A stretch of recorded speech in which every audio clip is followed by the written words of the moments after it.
गंदी सी गली में रहने वाली एक ऐसी फैमिली जिसे ना तो बाहर निकलने की इजाजत थी और ना ही व्यापार करने की छूट। 12 साल की उम्र में माँ बाप की मौत की वजह से जिन्हें गली गली भटकना पड़ा।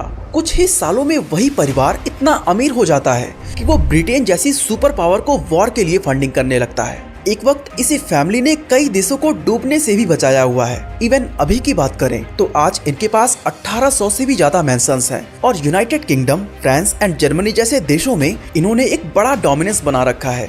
लेकिन कमाल की बात यह है कि इस फैमिली के बारे में बहुत ही कम लोगों को जानकारी है। इवन इस फैमिली के किसी भी मेंबर का नाम फोर्ब्स के रिचेस्ट पर्सन के लिस्ट में कभी नहीं आती। असल में ये कहानी है द रॉथस्चाइल्ड फैमिली की, जो कभी जर्मनी की एक गंदी सी बस्ती में रहा करती थी।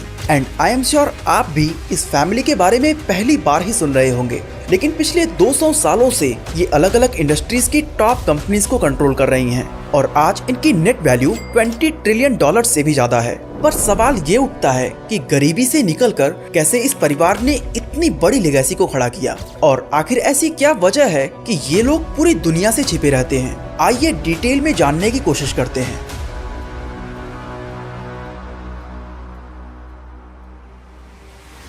दोस्तों, दुनिया की इस रिचेस्ट फैमिली की कहानी शुरू होती है 23 फरवरी 1744 को, जब फ्रैंकफर्ट जर्मनी की एक जूइश फैमिली में मेयर एम्सेल रॉथस्चाइल्ड का जन्म होता है। उस समय यूरोपियन सिविलाइजेशन में पॉलिटिक्स को सबसे ऊपर माना जाता था, जिसके शिकार होते थे जूइश लोग, क्योंकि वहाँ पर एक परसेप्शन बन चुका था कि जो लोग क्रिश्चियनिटी को नहीं मानते वो सभी लोग सोसाइटी के लिए एक बहुत बड़ा खतरा हैं। इस परसेप्शन की वजह से जूइश लोगों पर इतना अत्याचार हुआ कि ये सभी लोग सिमटकर फ्रैंकफर्ट के जुडेन गैस नामक एक छोटी सी गली में रहने लगे। आपको जानकर हैरानी होगी कि इस छोटी सी तंग गली में 3000 से भी ज्यादा जूइश रेसिडेंट्स रहा करते थे। मेयर एम्सेल रॉथस्चाइल्ड अपने परिवार के 30 लोगों के साथ इसी गली के अंदर एक 11 फीट चौड़े घर में रहा करते थे। मेयर एम्सेल के पिता एम्सेल मोजेस रॉथस्चाइल्ड गुड्स ट्रेडिंग और करेंसी एक्सचेंज का बिजनेस किया करते थे। साथ ही वो यूरोपियन डायनेस्टी प्रिंस ऑफ हेस के लिए कॉइन्स के पर्सनल सप्लायर के रूप में काम करते थे। उस समय जूइश के पास बिजनेस के कुछ ज्यादा ऑप्शंस नहीं होते थे, क्योंकि किसी भी इंडस्ट्री में इन्हें फलने फूलने नहीं दिया जाता था, एक्सेप्ट वन इंडस्ट्री जो था पैसा। अब वो चाहे करेंसी एक्सचेंज हो, मनी लैंडिंग हो या कॉइन सप्लाई, पैसे से रिलेटेड बिजनेसेस को क्रिश्चियंस बहुत बड़ा अपराध मानते थे। इसलिए जूइश लोगों को इस बिजनेस में करियर बनाने का एक बहुत ही अच्छा मौका मिल चुका था, जिससे वो इसमें एक्सपर्ट होते चले गए। एम्सेल का व्यापार भी बहुत ही अच्छा चल रहा था और उनका परिवार अब एक बेहतर लाइफ गुजारने लगा था। लेकिन साल 1755 में स्मॉल पॉक्स एपिडेमिक की वजह से एम्सेल मोसेस रॉथस्चाइल्ड का मौत हो गया। उस समय उनकी उम्र मात्र 44 साल की थी। पिता के इस अचानक मौत से मेयर एम्सेल रॉथस्चाइल्ड और उनके भाइयों पर बहुत ही गहरा असर पड़ा। लेकिन ये उनके दुखों का अंत नहीं था, क्योंकि पिता की मौत के 1 साल बाद उनकी मां ने भी दुनिया को अलविदा कह दिया था।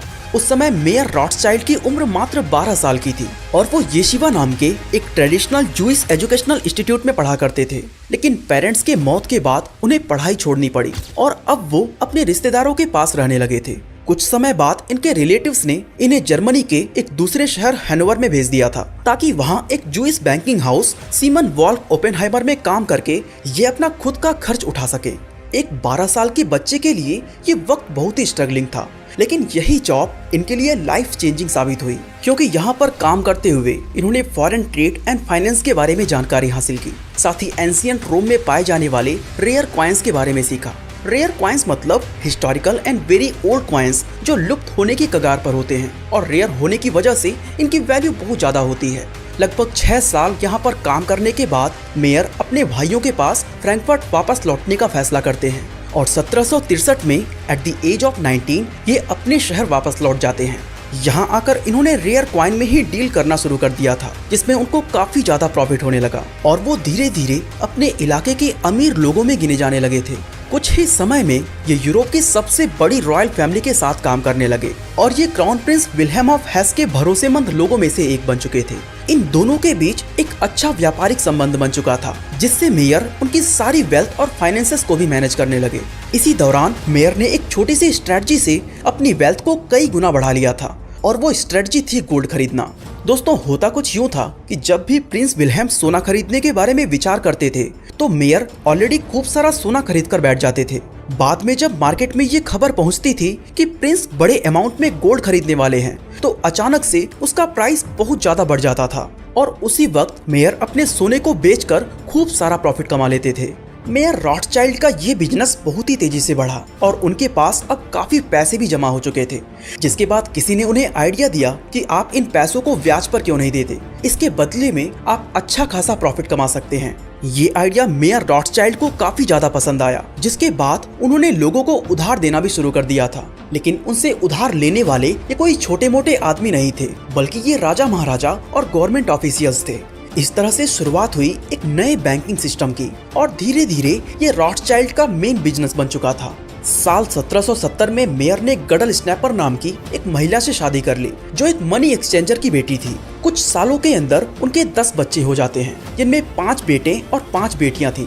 इसके बाद आता है साल 1785, जब मेयर जुडनगेस की तंग गलियों से निकलकर एक बड़े और हवादार घर में सांस लेने की सोचते हैं और एक बड़े से 5 मंजिला बिल्डिंग में शिफ्ट हो जाते हैं, जिसमें जर्मन अमेरिकन बैंकर और बिजनेसमैन जैकोब स्किप की फैमिली रहा करती थी। इस बिल्डिंग को ग्रीनसील्ड हाउस के नाम से जाना जाता था। मेयर रॉथस्चाइल्ड अपने बेटों को बचपन से ही मनी क्रिएशन एंड मैनिपुलेशन के बारे में सिखाया करते थे। जब वही बच्चे थोड़े बड़े हुए तो जर्मनी के अंदर इनका बैंक एक बहुत बड़ा लेंडर बन चुका था। इसी दौरान इन्होंने अपने इस व्यापार को दुनिया के दूसरे देशों में फैलाने का सोचा, जिसके लिए इन्होंने अपने बेटों को अलग अलग जगहों पर भेज दिया। मेयर का पहला बच्चा एम्शेल फ्रैंकफर्ट में ही रुक जाता है। वहीं उन्होंने दूसरे बच्चे सोलेमॉन को वियना भेज दिया, चौथे बच्चे कार्ल को नेपल्स और 5वें बच्चे जैकोब को पेरिस, जिन्हें जेम्स के नाम से भी जाना जाता है। इन 5 बेटों में मेयर का तीसरा बेटा नेथन रॉथस्चाइल्ड बहुत ही ज्यादा चालाक था। इस तरह से 1798 में 21 साल का नेथन रॉथस्चाइल्ड एक खास मकसद के साथ लंदन के लिए रवाना हो जाता है और वहां जाकर अपने पिता से भी बड़ा बैंक ओपन कर लेता है। लेकिन मेयर ने लंदन के लिए अपने सबसे चालाक बेटे को ही क्यों चुना और कैसे इसने पिता से मिली हुई वेल्थ को सिर्फ 17 सालों के अंदर 2500 गुना बढ़ा दिया था, इसके पीछे बहुत ही इंटरेस्टिंग स्टोरी है। असल में मेयर चाहते थे कि नेथन लंदन जाकर उस समय चल रहे अलग अलग वॉर्स को फंडिंग करे, क्योंकि 1792 से लेकर 1815 तक इंग्लैंड सहित पूरा यूरोप एक बहुत ही शक्तिशाली फ्रेंच एम्परर नेपोलियन बोनापार्ट के साथ जंग लड़ रहा था। अपने फायदे के लिए रॉथस्चाइल्ड ने इस वॉर को बखूबी इस्तेमाल किया। वो गवर्नमेंट्स को फंडिंग करने लगे ताकि वो युद्ध के लिए हथियार या बाकी की जरूरी चीजें खरीद सके। अब वॉर के दौरान फंडिंग पाना किसी भी गवर्नमेंट के लिए बहुत ज्यादा मुश्किल होता था, क्योंकि अगर वो हार गए तो इसमें लेंडर के सारे पैसे डूब जाएंगे। लेकिन रॉथस्चाइल्ड इस रिस्क को लेने की हिम्मत रखते थे, पर बाकी के लोन्स के कंपेयर में वो इन पैसों पर कई गुना ज्यादा इंटरेस्ट रेट चार्ज कर रहे थे। गवर्नमेंट के पास इनसे पैसे लेने के अलावा और कोई दूसरा ऑप्शन था भी नहीं, इसलिए वो इनसे लोन लेते गए और रॉथस्चाइल्ड भारी प्रॉफिट कमाते गए। साल 1815 में अकेले रॉथस्चाइल्ड ने ब्रिटेन को 9.8 मिलियन पाउंड का लोन दिया था, जो उस वक्त एक ह्यूज अमाउंट होता था। इस वॉर में उन्होंने एक ऐसी नई स्ट्रेटजी को अपनाया था जिसने उनका प्रॉफिट और भी कई गुना बढ़ा दिया था। एक्चुअली रॉथस्चाइल्ड ने एक ऐसी टीम बना रखी थी जो वॉर रिलेटेड सारी इंफॉर्मेशन इंग्लैंड से पहले इन्हें देती थी। उसी दौरान 18 जून को हुए बैटल ऑफ वॉटरलू से उन्हें खबर मिलती है कि नेपोलियन ये वॉर हार चुका है। अब जैसा कि रॉथस्चाइल्ड ने ब्रिटिश मिलिट्री को फंडिंग की थी, तो ऐसे में ये जीत उन्हें काफी फायदा पहुंचाने वाला था। लेकिन नेथन रॉथस्चाइल्ड ठहरे एक अल्ट्रा लीजेंड आदमी, इसलिए उन्होंने ये अफवाह फैलाना शुरू कर दिया था कि ब्रिटेन ये जंग हार चुका है और ब्रिटिश स्टॉक मार्केट क्रैश करने वाला है। इस खबर के फैलते ही पूरे इंग्लैंड में अफरा तफरी का माहौल बन गया एंड इनकी बातों पर लोग और भी स्ट्रांगली बिलीव करें, इसके लिए इन्होंने अपने कुछ शेयर्स भी बेच दिए। स्टॉक मार्केट क्रैश की खबर सुनते ही बड़ी संख्या में लोगों ने अपने सारे शेयर्स को बेचना शुरू कर दिया था। नेथन रॉथस्चाइल्ड इस गोल्डन अपॉर्चुनिटी का फायदा उठाते हैं। जब सभी लोग अपना पैसा निकाल रहे थे तो उसने एक huge amount British stock market में इन्वेस्ट कर दिया। कुछ समय बाद जब लोगों तक ब्रिटेन की जीत की खबर पहुंचती है तो स्टॉक मार्केट वापस से ग्रो करने लगता है और इससे रॉथस्चाइल्ड को बहुत बड़ा प्रॉफिट होता है। दोस्तों, अगर आप भी स्टॉक मार्केट में इन्वेस्ट करना चाहते हैं तो डिस्क्रिप्शन में दिए गए लिंक से आप फ्री में डीमैट अकाउंट ओपन कर सकते हैं। इस तरह सिर्फ 17 सालों में इन्होंने अपनी वेल्थ को 2500 गुना तक बढ़ा लिया था। नंबर्स की बात करें तो मेयर ने नेथन को 20,000 पाउंड का स्टेक दिया था, जिसे बढ़ाकर इन्होंने 5 करोड़ पाउंड कर दिया था। लेकिन इस वेल्थ को बनाने के लिए नेथन रॉथस्चाइल्ड ने अपने सबसे करीबी लोगों को भी धोखा दिया था। उन पर आंख बंद करके यकीन करने वाले लोगों में Europe Prince William of hash भी शामिल थे। एक्चुअली 1813 में नेपोलियन ने जर्मनी पर भी हमला किया था, लेकिन जर्मनी की हार के बाद विलियम ऑफ हेस को कुछ समय के लिए छिप कर रहना पड़ा। उसी दौरान उन्होंने लंदन में नेथन रॉथस्चाइल्ड के पास 5,50,000 पाउंड भेजे, जो कि आज मिलियंस ऑफ डॉलर्स के बराबर हैं। विलियम ऑफ हेस ने साथ में एक खबर भी भेजा था कि रॉथस्चाइल्ड इन पैसों को ब्रिटिश गवर्नमेंट के बॉन्ड्स और स्टॉक्स में इन्वेस्ट कर दे, लेकिन रॉथस्चाइल्ड ने इन पैसों को इन्वेस्ट करने की जगह खुद के पर्पस में यूज करना शुरू कर दिया था, जैसे कि वॉर के लिए फंडिंग करना। जब नेपोलियन को ब्रिटेन के हाथों जंग में हार मिल गई तो कुछ समय के बाद विलियम ऑफ हेस ने भी अपने राज्य में वापसी कर ली और उस वक्त उन्होंने रॉथस्चाइल्ड से अपना पैसा वापस मांगा। अब रॉथस्चाइल्ड ने विलियम के पैसे तो रिटर्न कर दिए थे, लेकिन सिर्फ 8% के ब्याज के साथ, जबकि युद्ध जीतने के बाद ब्रिटेन की स्टॉक मार्केट इतनी बढ़ चुकी थी कि उस समय थोड़े से पैसे इन्वेस्ट करने वाले लोग भी करोड़पति बन चुके थे। अगर रॉथस्चाइल्ड ने इन पैसों को स्टॉक मार्केट में लगाया होता तो विलियम का अच्छा खासा प्रॉफिट होता।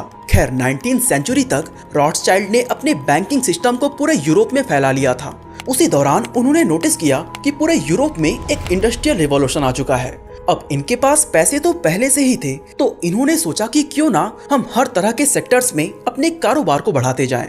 उस समय इन्होंने देखा कि ऑयल इंडस्ट्री और इंडस्ट्रियल माइनिंग जैसे बिजनेसेस में ज्यादा अपॉर्चुनिटी है और इसलिए इन्होंने इन सेक्टर्स में भी पैसे डालने शुरू कर दिए। इन्होंने अजरबैजान में मौजूद दुनिया के पहले तेल के कुएं में एक बड़ा अमाउंट इन्वेस्ट किया था। साथ ही यूरोप की रेलवे लाइन में भी फंडिंग करी। पूरे यूरोप में जगह जगह पोर्ट्स बनाए और कई देशों की गवर्नमेंट्स के साथ मिलकर रोड कंस्ट्रक्शन का भी काम करने लगे।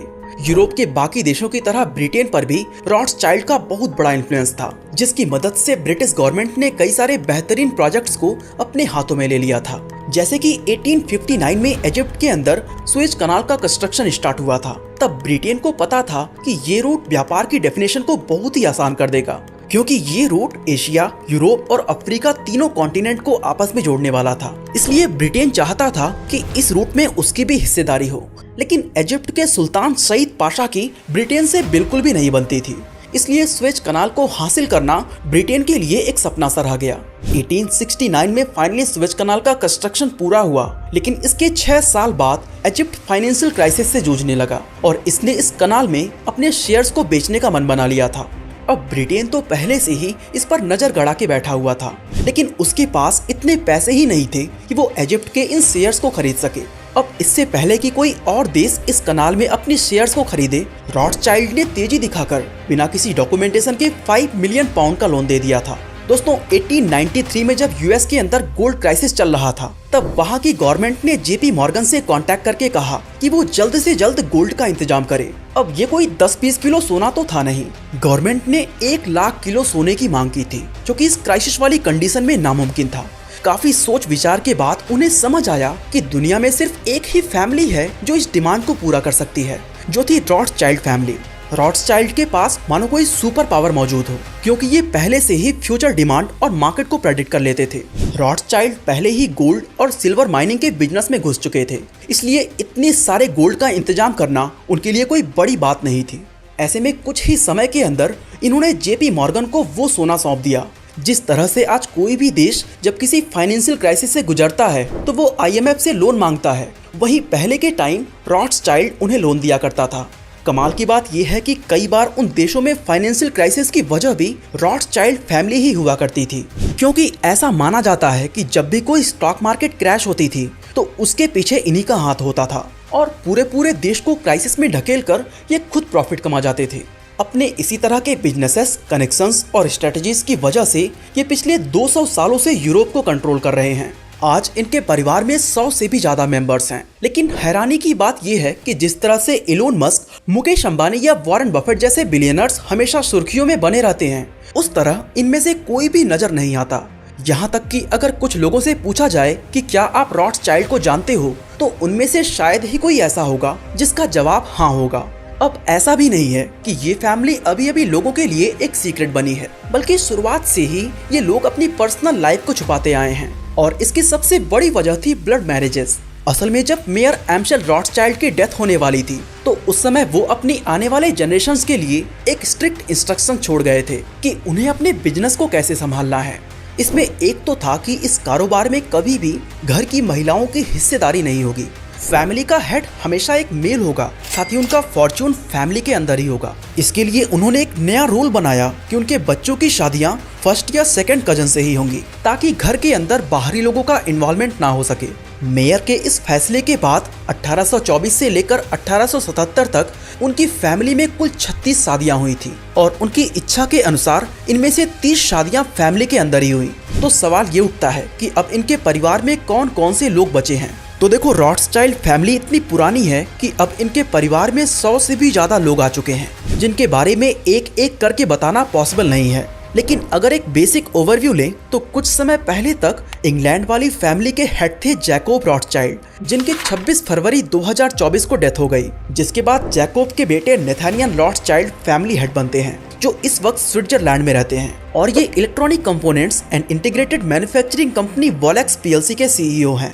इसके बाद आते हैं एनएम रॉथस्चाइल्ड एंड सन्स के executive chairman Alexander de Rothschild, जो 2008 में फैमिली बिजनेस संभालने से पहले हांगकांग के मल्टीनेशनल कॉन्ग्लोमरेट कंपनी जॉर्डन मैथेसन में काम कर चुके हैं। इसी फैमिली के डेविड मेयर दी रॉथस्चाइल्ड एक ब्रिटिश एडवेंचरर, एनवायरमेंटलिस्ट और फिल्म प्रोड्यूसर हैं, जो खानदानी बिजनेस को एक नए सेक्टर में ले जाने की कोशिश कर रहे हैं। दिसंबर 2023 तक रॉथस्चाइल्ड फैमिली के पास $20 ट्रिलियन की नेट वैल्यू थी। अब आते हैं अपने मेन पॉइंट पर कि आखिर इतनी वेल्थ होने के बाद भी रॉथस्चाइल्ड का कोई भी मेंबर बिलियनर्स की लिस्ट में नजर क्यों नहीं आता। दोस्तों, इसका जवाब है इस फैमिली का इतना बड़ा साइज। आज रॉथस्चाइल्ड फैमिली में 100 से भी ज्यादा मेंबर्स हैं, जिस वजह से इन सब की नेटवर्थ बढ़ने के बाद काफी कम हो जाती है। यही रीजन है कि दिसंबर 2023 में फॉर्ब्स ने इसे दुनिया की सबसे वेल्थी फैमिली के लिस्ट में तो टॉप पर रखा था, लेकिन इनमें से एक भी मेंबर रिचेस्ट पर्सन के लिस्ट में अपनी जगह नहीं बना सका। दोस्तों, अगर आप जानना चाहते हैं कि एक वक्त इन्हीं की तरह जेपी मॉर्गन ने कैसे अपने पावर के दम पर पूरे अमेरिका पर कब्जा जमा चुका था, तो आई बटन पे क्लिक करके इस वीडियो को देख सकते हैं। बाकी आज के लिए बस इतना ही।